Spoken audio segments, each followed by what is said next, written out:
ہر رمضان میں مسجد اقصی پر حملہ کیا جاتا ہے یہودیوں کی طرف سے، مسلمانوں کو مارا جاتا ہے۔ ابھی بدھ کی شام میں 300 سے زائد نمازیوں کو وہی مسجد اقصی کی صفوں میں مارا گیا، ان کو گرفتار کیا گیا اور ابھی تک آزاد نہیں کیا گیا۔ تو یہ ساری امت مسلمان اور 56 اسلامی ملک کی غیرت کو جھنجھوڑا جا رہا ہے۔ کہاں تم چلے گئے، کہاں سو گئے تم ہی تھے جنہوں نے کوڑے مار مار کر نبی کی نگرانی میں انہیں مدینہ سے بھی نکالا تھا اور عرب سے بھی نکال دیا تھا۔ آج تم سے مسجد اقصی نہیں سنبھالی جا رہی، آج تمہیں مسجد اقصی کا دفاع نہیں کیا جا رہا۔ ایسے مذمتی بیان جاری ہوتے ہیں جی، مذمت کیے دیتے ہیں، مذمت کیے دیتے ہیں۔ تمہاری مذمتوں کو انہوں نے اپنے پاؤں کے ٹھک کر رکھا ہوا ہے۔ تو کوئی تو ہو جو گریبان پکڑ کر بتائے کہ تم منصب کھانے والے کب سے لڑنے آ گئے؟ ہم سے پوچھو جنہوں نے کھجوریں چوس کر بھی اپنے پیارے مصطفیٰ کریم پر جانوں کو نثار کیا ہے۔ اور کائنات کے خالق نے قرآن پاک میں ہمارے پیدا ہونے سے ہزاروں سال پہلے موسیٰ کلیم اللہ کو فرما دیا، اے پیارے موسیٰ کلیم اللہ، تم فکر نہ کرو، یہ ساری بلائیاں تمہاری امت کے لیے نہیں ہیں، یہ میرے نبی محمد مصطفیٰ کی امت کے لیے ہیں۔ کیوں؟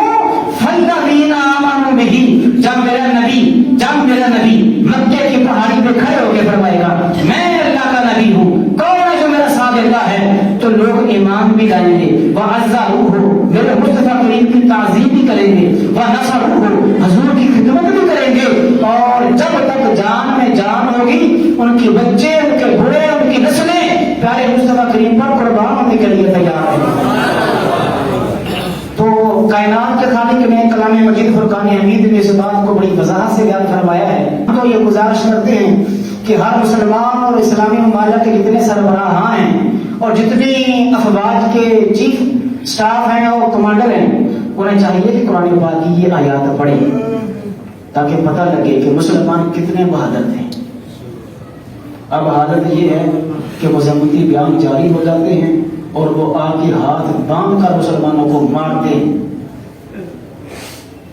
اب حالات یہ ہیں، تو کائنات کا خالق ہدایت دے، قوت دے، بہادری دے اور غیرت عطا فرمائے کہ اس کو نہ ڈالیں اور انہیں بتلائیں کہ تم جو صحراؤں میں پھرنے والے اور قسم کسری کی زندگی گزارنے والے، تمہیں نہیں معلوم کہ محمد مصطفیٰ صلی اللہ تعالی علیہ وآلہ وسلم کے غلام حضور کی ذات پر کیسے اپنی جانوں کو نثار کرنے کے لیے تیار ہے۔